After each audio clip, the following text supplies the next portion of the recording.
Shalom Bapak Ibu. Kita bersyukur minggu ini kita boleh kembali datang beribadah kepada Tuhan dan saatnya bagi kita untuk kita sama-sama membaca dan merenungkan firman Tuhan. Dan sebelumnya mari saya ajak kita bersatu di dalam doa.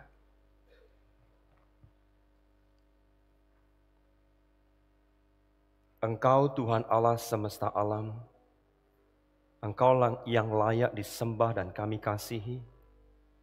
Engkau yang layak menerima hormat dan pujian. Tetapi kami menyadari Tuhan bahwa acap kali kami gagal untuk mengasihi Engkau, membawa pujian pengagungan kami kepadamu, karena hati kami seringkali tergoda, tertarik oleh hal yang lain.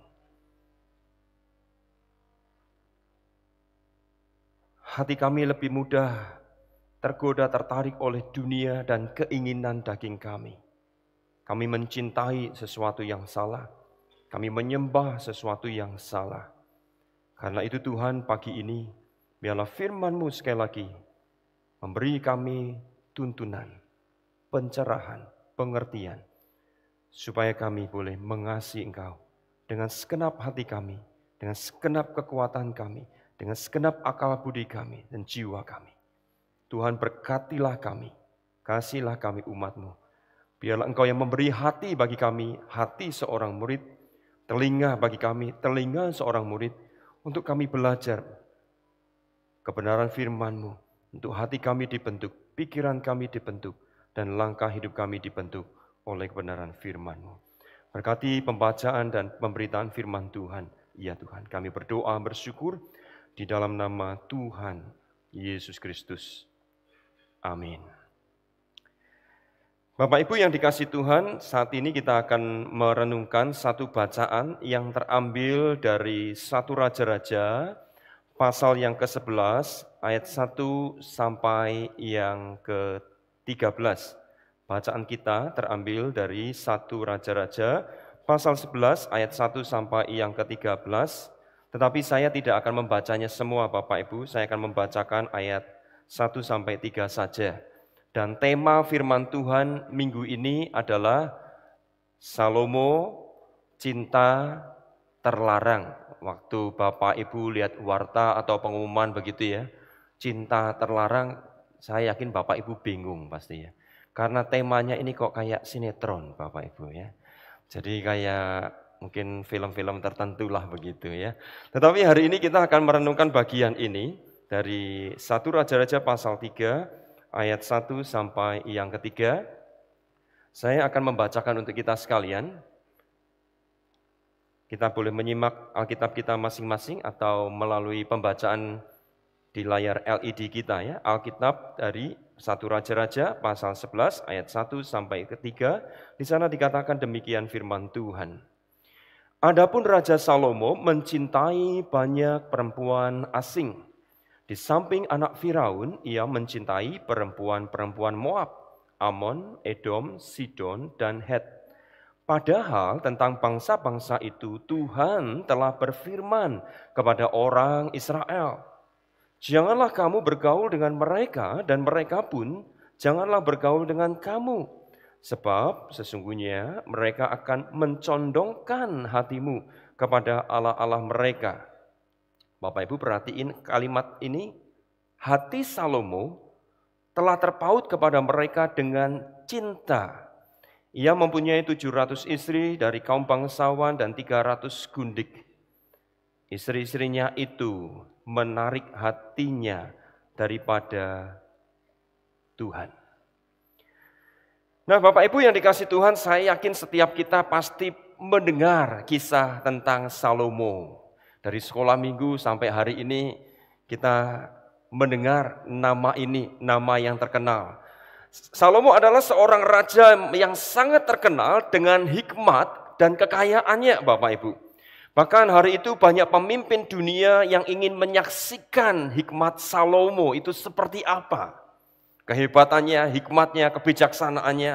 Bahkan mereka yang datang kepada Salomo itu diceritakan di dalam 1 Raja-Raja 10 ayat 23 sampai 25. Mereka itu datang dengan membawa persembahan, barang-barang perak, emas, pakaian, senjata, rempah-rempah, kuda, dan seterusnya Bapak Ibu. Dan itu tidak terjadi satu hari atau setahun sekali gitu ya Bapak Ibu. Hampir tiap tahun itu ada saja yang datang. Coba bayangkan kira-kira upeti yang begitu banyak, yang tiap tahun boleh didapatkan, membuat Salomo tentunya menjadi orang yang sangat kaya. Seorang raja yang sangat kaya. Nah bukan hanya itu saja Bapak Ibu. Di dalam 1 Raja-Raja pasal 3 ayat 12 sampai 13 disebutkan bahwa tidak ada seorang raja seperti Salomo, baik sebelum maupun sesudahnya. Bapak Ibu mendengar sosok yang demikian, wah pasti kita akan berkata, ini luar biasa. Dia punya hikmat, kebijaksanaan, disayangi atau dicintai semua orang, orang kepingin belajar, dan bagaimana dia juga boleh mendapatkan harta benda, dan seterusnya. Nah tetapi Bapak Ibu yang menjadi persoalan adalah, mengapa kemudian Salomo yang terkenal dengan hikmat dan kebijaksananya itu Bapak Ibu. Satu masa orang yang dikagumi ini, orang yang dipandang punya hikmat, kebijaksanaan dalam sikapnya itu justru berubah menjadi seorang raja yang begitu bodoh Bapak Ibu. Dari raja yang punya hikmat, kebijaksanaan dalam sikapnya, kemudian berubah menjadi orang yang begitu bodoh Bapak Ibu. Sehingga membuat kerajaan Israel hari itu harus terpecah menjadi dua. Bahkan bukan hanya itu saja Bapak Ibu, banyak orang yang hari itu kemudian bangkit memusuhi Salomo. Bapak Ibu pertanyaannya adalah begini, kok bisa Salomo dari orang yang bijak, yang punya hikmat, yang kemudian banyak orang datang kepingin belajar, menjadi orang yang begitu bodoh. Dari yang berhikmat bisa berubah sikapnya sedemikian luar biasa. Bapak Ibu kenapa? Nah kalau kita memperhatikan kemudian bacaan-bacaan tadi Bapak Ibu, kita akan menemukan bahwa ternyata Salomo berubah setia kepada Tuhan karena ada sesuatu cinta yang terlarang. Itulah sebabnya tema hari ini disebutkan Salomo cinta terlarang. Hatinya tidak lagi mengasihi Tuhan dengan segenap hatinya, dengan sepenuh hatinya, tetapi hatinya atau cintanya diletakkan kepada sesuatu yang terlarang, yang tidak diperbolehkan Tuhan. Salomo mengasihi sesuatu yang lain lebih daripada Tuhan. Bapak Ibu, setiap kita perlu waspada terhadap apa yang kita cintai. Di mana kita meletakkan cinta kita, di mana kita memberikan hati kita. Tadi WL berkata begini, di mana hartamu berada, di situ hatimu berada. Di mana hati kita ini, apa yang kita cintai, di situ kita pasti akan tuju. Dan itu semua bisa mengubah sikap hidup kita, mindset kita, dan seterusnya. Ada seorang profesor Bapak Ibu yang bernama James K.A. Smith, Bapak Ibu. Dia dari Calvin Seminary. Di dalam satu bukunya yang berjudul You Are What You Love, Anda adalah apa yang Anda cintai, dia menjelaskan begini Bapak Ibu. Dia menjelaskan bahwa perilaku atau kebiasaan hidup seseorang itu ternyata dibentuk dan dipengaruhi oleh apa yang sangat dicintai atau dikasihinya. Artinya apa Bapak Ibu? Apa yang dicintai seseorang, entah itu baik atau salah, itu akan membentuk perilaku hidupnya. Nah, kita coba tes Bapak Ibu ya. Contohnya Bapak Ibu, contohnya. Ada orang yang tahu bahwa berselingkuh itu tidak baik, bahkan dosa. Tetapi mengapa seorang suami atau istri berani berselingkuh Bapak Ibu? Apakah dia kurang pengetahuan? Apakah dia tidak tahu itu? Dan seterusnya. Bapak Ibu, satu faktor yang pasti bahwa seseorang berani berselingkuh karena ia telah mencintai sesuatu yang lebih dari pasangannya. Hatinya, cintanya diberikan kepada sesuatu yang lebih dari pasangannya. Sesuatu yang lebih yang dicintainya itu, sesuatu yang lain itu bisa saja berupa orang, wanita, idaman lain, atau pria idaman lain, atau mungkin juga sesuatu yang lainnya Bapak Ibu. Seperti seks misalkan, pornografi mungkin, harta mungkin, uang, ya, jabatan, kenyamanan hidup, pesta pora, pemujaan diri, hobi, karir, pekerjaan, dan sebagainya. Yang kemudian bisa mengubah perilaku hidupnya. Satu masa saya mendengar cerita begini Bapak Ibu. Ada seorang anak yang tadinya itu rajin, baik-baik. Dia hormat sama orang tuanya. Dia belajar baik-baik di sekolah. Hari itu yang dia cintai adalah firman Tuhan. Dia belajar hidup takut akan Tuhan, menjauhi apa yang jahat. Tapi singkat cerita Bapak Ibu, namanya anak Bapak Ibu ya, mengalami pertumbuhan, kemudian semakin dewasa. Nah, nampaknya sekali lagi hati kita itu hati yang mudah tergoda untuk apapun yang menarik kita. Hati yang tergoda, mudah tergoda dengan iming-iming. Hati yang mudah tergoda dengan banyak hal. Itulah sebabnya penulis kitab Amsal berkata, jagalah hatimu dengan segala kewaspadaan. Bukan membiarkan keinginan kita itu dipenuhi. Bukan mengikuti apa yang menjadi keinginan hati kita. Bukan, justru harus waspada. Artinya dijaga, diperhatikan. Nah, singkat cerita Bapak Ibu, seorang pemuda ini kemudian entah bagaimana satu masa itu tertarik dengan sesuatu. Orang tua tidak tahu. Tiba-tiba sikapnya mulai berubah. Dia mulai berani sama orang tua. Dulu tidak membantah, sekarang berani membantah. Dulu ceria, sekarang suka di kamar. Di kamar sendirian. Kalau disuruh, ayo makan, nanti masih sibuk. Entah apa yang dilakukan di kamar. Bapak Ibu, perubahan itu dirasakan oleh orang tuanya. Dan orang tuanya penasaran, kenapa kok bisa seperti itu? Ternyata selidik punya selidik. Kenapa anak ini berubah sikapnya? Kenapa sekarang perilakunya itu berbeda dari dulu? Ternyata hatinya sedang dikuasai oleh sesuatu yang salah. Hatinya mencintai sesuatu yang terlarang. Yaitu apa? Pornografi Bapak Ibu. Bukankah banyak pornografi yang merusak para pria, juga wanita, anak muda, anak remaja, hatinya mencintai itu, hatinya mengingini itu, dan itu mengubah banyak hal. Bapak Ibu yang dikasihi Tuhan, apa yang dicintai seseorang lambat atau cepat akan mengubah perilaku maupun kebiasaan hidupnya, entah itu baik atau buruk. Nah, itulah yang disebut oleh James Smith Bapak Ibu. You are what you love Bapak Ibu. Kamu adalah apa yang kamu cintai. Nah, inilah yang terjadi pada Salomo Bapak Ibu. Salomo yang tadinya punya hikmat luar biasa, punya kebijaksanaan, yang tadinya takut akan Tuhan, tetapi bisa mengalami sebuah perubahan. Mengapa? Karena Salomo telah berubah setia. Hatinya tidak fokus kepada Tuhan, cintanya tidak diberikan kepada Tuhan, tetapi cintanya diberikan kepada sesuatu yang salah, tidak pada tempatnya. Ia mencintai perempuan-perempuan asing yang membawanya jauh daripada Tuhan. Itulah sebabnya Salomo berubah setia.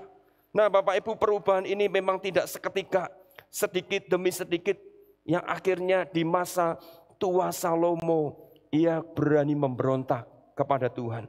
Karena cintanya itu Bapak Ibu, dia berani melawan kehendak Tuhan. Bukankah kadang-kadang anak muda juga begitu Bapak Ibu ya, karena dia cinta sesuatu, kadang sulit untuk kemudian diberitahu, diingatkan. Nah mari kita lihat Bapak Ibu, di dalam satu ayat firman Tuhan yang kita baca tadi, kembali kepada ayat 1 dan 2. Di sana dikatakan, adapun Raja Salomo mencintai banyak perempuan asing. Di samping anak Firaun ia mencintai perempuan-perempuan Moab, Ammon, Edom, Sidon dan Het. Padahal tentang bangsa-bangsa itu Tuhan telah berfirman kepada orang Israel, janganlah kamu bergaul dengan mereka, dan mereka pun janganlah bergaul dengan kamu, sebab sesungguhnya mereka akan mencondongkan hatimu kepada Allah-Allah. Firman Tuhan sudah didengar, firman Tuhan sudah diketahui oleh Salomo, bangsa Israel tidak boleh melakukan hal ini. Tetapi kalimat terakhir Bapak Ibu perhatikan, hati Salomo telah berpaut kepada mereka dengan cinta. You are what you love. Kamu adalah apa yang kamu cintai. Dan cinta itu, di mana kita meletakkan cinta kita, kasih kita, hati kita, itu akan mengubah perilaku atau sikap kita. Dan inilah yang terjadi pada Salomo. Di ayat 7 sampai yang ke-9.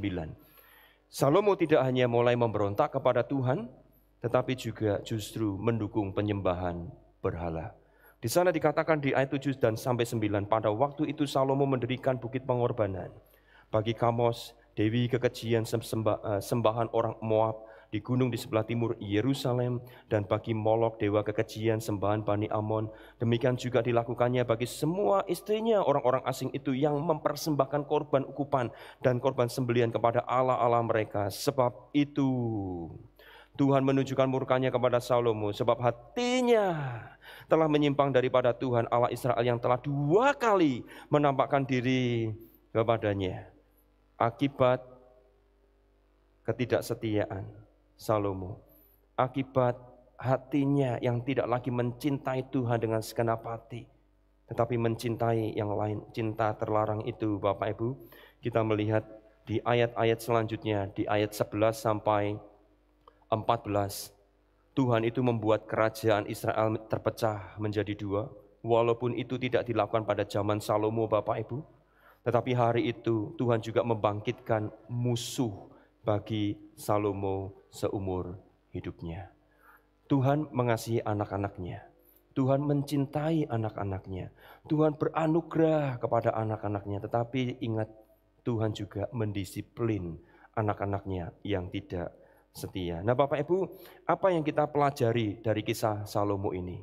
Ingat, you are what you love. Karena itu apa yang perlu kita lakukan Bapak Ibu? Mari kita jaga hati kita. Sekali lagi penulis kitab Amsal itu mengingatkan kita, jagalah hatimu dengan segala kewaspadaan. Orang dunia berkata, apa menjadi keinginan hatimu dipuaskan, disenangkan katanya. Ikuti keinginan hatimu, kan begitu Bapak Ibu ya. Tetapi Tuhan itu mengingatkan kita, jaga hatimu. Kenapa? Hati kita mudah tergoda oleh keinginan-keinginan. Hati kita ini mudah tergoda untuk tipu daya, rayuan. Ketika Hawa melihat buah itu, ketika iblis mencobai dia, menggodai dia, lama-kelamaan hatinya tertarik. Setelah tertarik, mencintai, dia lupa perintah Tuhan. Bapak Ibu, waspadalah dengan hati kita. Jagalah hati untuk tidak mencintai yang salah. Jangan tempatkan hati cinta kita kepada tempat yang salah. Kedua Bapak Ibu, yang kita bisa pelajari dari bagian ini adalah kasihlah Tuhan. Ketika kita mengasihi Tuhan dengan benar, dengan segenap hati, kekuatan, jiwa, dan akal budi kita, mengasihi firman-Nya, maka kita akan mengasihi segalanya pada tempatnya yang tepat. Tetapi jikalau kita gagal mengasihi Tuhan dan mengasihi firman-Nya, maka ada sesuatu lain yang pasti kita cintai lebih dari Dia. Dan itu akan membuat kita memiliki sikap yang berbeda terhadap Tuhan. Stephen Lawson, Bapak Ibu, dia mengatakan begini, berhala adalah sesuatu yang lebih kamu cintai, lebih kamu takuti, lebih kamu sembah daripada Tuhan. Jangan pernah biarkan berhala-berhala dalam hidupmu. Sesuatu yang kita cintai lebih dari Tuhan. Sesuatu yang kita cintai dan cinta itu salah. Sekali lagi akan membentuk cara pikir kita, sikap kita, perilaku hidup kita. Dan sesuatu yang salah yang kita cintai punya konsekuensi yang tidak baik. Berapa banyak rumah tangga hancur gara-gara sang suami salah mencintai. Berapa banyak anak muda yang kemudian jatuh karena mencintai sesuatu yang lain dan tidak mau kembali kepada jalan Tuhan. Waspada Bapak Ibu ya. Jadi Tuhan itu memang beranugerah. Tuhan mengasihi kita, tetapi Dia juga Tuhan yang menghajar dan mendidik kita untuk kita kembali kepada Dia. Karena itu hari ini, apa yang Bapak Ibu cintai, perhatiin baik-baik. Pasti akan mengubah sikap perilaku kita. Baik mungkin kepada istri, suami, keluarga, orang tua, bahkan terlebih kepada Tuhan. You are what you love. Apa yang kamu cintai akan membentuk kehidupanmu, perilaku hidupmu. Bapak Ibu yang dikasihi Tuhan, semoga kita tidak salah mencintai. Jangan membangkitkan cinta terlarang, tapi kasihlah Tuhan Allahmu dengan segenap hatimu, dengan segenap jiwamu. Dan itu akan menuntun kita kepada jalan apa yang benar. Nah Bapak Ibu yang dikasihi Tuhan, saya akan tutup khotbah ini dengan satu kisah yang sebetulnya sangat menyedihkan ya bagi kita ya. Saya adalah orang yang sangat suka dengan pengajaran orang ini Bapak Ibu. Dia seorang hamba Tuhan yang memiliki pengetahuan yang baik tentang Alkitab. Ia juga mengajar banyak orang dan menjadi berkat. Ia juga cukup dikenal atau terkenal karena pelayanan yang baik dan dedikasinya. Tetapi Bapak Ibu di usia 73 tahun ternyata baru tersingkap. Ada sesuatu yang salah. Ada sesuatu yang dia cintai yang salah. Ada orang punya pengetahuan teologi Bapak Ibu baik. Ada orang punya pengenalan akan Allah yang luar biasa itu baik. Tetapi persoalannya adalah apa yang kamu cintai. Nah Bapak Ibu, pria ini adalah pria yang cukup baik, keluarga baik-baik, semua baik-baik. Tetapi dia mulai belajar munafik. Dia mulai belajar tidak konsisten. Dia mulai belajar menyembunyikan sesuatu. Dia adalah seorang hamba Tuhan Bapak Ibu. Maka ini membuat sedih hati memang. Maka doakan hamba Tuhan, doakan para pemimpin gereja. Nah siapakah dia Bapak Ibu? Orang ini memiliki cinta terlarang. 5 tahun terakhir dari usianya 73 tahun, dia memiliki hubungan yang tidak semestinya. Siapakah dia Bapak Ibu? Saya yakin Tuhan tidak ingin membuat dia malu. Tuhan tidak ingin membuat apa yang tersembunyi itu terbongkar lalu kemudian ingin mempermalukan hambanya. Tidak Bapak Ibu. Tetapi agar hambanya ini bisa kembali kepada jalan yang benar. Dan itu menjadi ingatan bagi kita. Waspadailah di mana kita meletakkan cinta kita. Waspadailah bagaimana kita menjaga hati kita. Bapak Ibu, orang ini bernama Stephen Lawson. Pendeta Stephen Lawson yang tadi saya kutip kalimatnya Bapak Ibu. Yang mengajarkan kepada kita, yang disebut berhala itu adalah apa yang kita cintai lebih, apa yang kita takutin lebih, apa yang kita sembah lebih, dan itulah berhala. Bapak Ibu, seorang ini bernama Stephen Lawson. Gantengnya sama saya kelihatannya ya mirip-mirip begitu Bapak Ibu. Tapi jauh lebih dia ganteng Bapak Ibu. 73. Dia adalah pendiri dan juga melayani di One Passion Ministries Bapak Ibu ya. Maka dewan pemimpin di sana dengan sedih mengumumkan bahwa baru-baru ini Stephen Lawson mengaku kepada dewan bahwa ia telah memiliki hubungan yang tidak pantas dengan seorang wanita. Sebuah dosa yang telah mendiskualifikasi dirinya dari pelayanan. Sekali lagi bukan mempermalukan hambanya. Tetapi semua ini untuk menyingkapkan ada jalan yang salah, cinta terlarang yang harus berhenti. Bapak Ibu, saya tidak tahu apa yang sedang ada di hati kita. Tetapi Tuhan tahu. Hari ini apa yang sedang kita cintai lebih dari Tuhan, Tuhan juga tahu. Kalau itu cinta yang salah, kalau kita mencintai yang salah, kita meletakkan hati kita di tempat yang salah, kita harus segera kembali Bapak Ibu. Jikalau tidak, itu akan membuat kita rugi. Kembali kepada kasih karunia, Dia Tuhan yang baik. Firman-Nya berkata, apabila kita mengaku dosa kita, maka Ia setia dan adil akan mengampuni dosa-dosa kita. Doakan para hamba Tuhan, doakan para pemimpin gereja. Doakan untuk setiap kita, agar hati kita sungguh-sungguh mencintai Tuhan. Kalau kita mencintai sesuatu yang salah, itu akan merugikan kita. Mari kita tundukkan kepala. Saya ajak kita mengambil waktu teduh. Periksa setiap hati kita. Apa yang sedang kita cintai? Apa yang sedang menarik hati kita untuk mengasihinya, bahkan lebih dari Tuhan?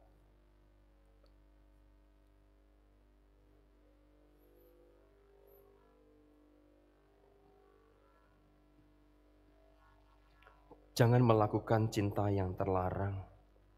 Itu akan merugikan dan mengubah perilaku hidup kita. Seorang suami, kasihilah istrimu. Jangan engkau mencintai yang terlarang. Seorang istri, hormati, sayangi suamimu. Jangan engkau mencintai yang lain, yang terlarang, yang membuat kita bisa memiliki sikap-sikap yang berbeda. Ada orang-orang yang mencintai pekerjaan lebih dari keluarga, sehingga perilaku hidupnya terhadap keluarga juga berbeda. Lebih lagi ada orang yang mencintai sesuatu di dunia ini lebih daripada Tuhan, sehingga hatinya mengikut Tuhan dengan setengah hati, tidak sungguh-sungguh, bahkan tidak bertumbuh dalam iman pengharapan kepada Tuhan. Ingatlah Bapak Ibu, you are what you love. Apa yang kau cintai? Biarlah kita tidak mencintai yang salah, meletakkan cinta kita kepada yang dilarang oleh Tuhan. Tapi kita mencintai Allah dan firman-Nya, agar kita meletakkan cinta kita kepada yang lain tepat, dan segalanya boleh menjadi berkat bagi kita. Bapa di surga, Engkau tahu setiap hati kami. Engkau tahu apa yang kami cintai. Jikalau hari ini kami mencintai sesuatu yang terlarang, yang Engkau tidak izinkan, tidak harapkan untuk kami mencintai, ampuni kami Tuhan. Hati kami mudah tergoda, hati kami mudah terayu, hati kami mudah ditarik untuk mencintai sesuatu yang Kau larang, dan itu membuat kami memiliki perilaku yang berbeda. Hidup kami tidak lagi takut akan Engkau, tetapi memberontak kepada Engkau. Kami tidak lagi mengasihi sesama kami, tidak lagi mengasihi sesuatu yang tepat, tetapi kami justru hidup di dalam satu kemunafikan. Tuhan, ampuni kami. Tolong kami ya Tuhan untuk mengasihi Engkau dengan segenap hati dan mencintai, mengasihi yang tepat, bukan yang dilarang oleh-Mu ya Tuhan. Tuhan, berkati kami umat-Mu untuk kami boleh memperkenankan Engkau. Kami tahu kasih karunia-Mu besar atas kami, anugerah-Mu besar atas kami, karena Engkau ingin kami hidup benar, memuliakan Engkau.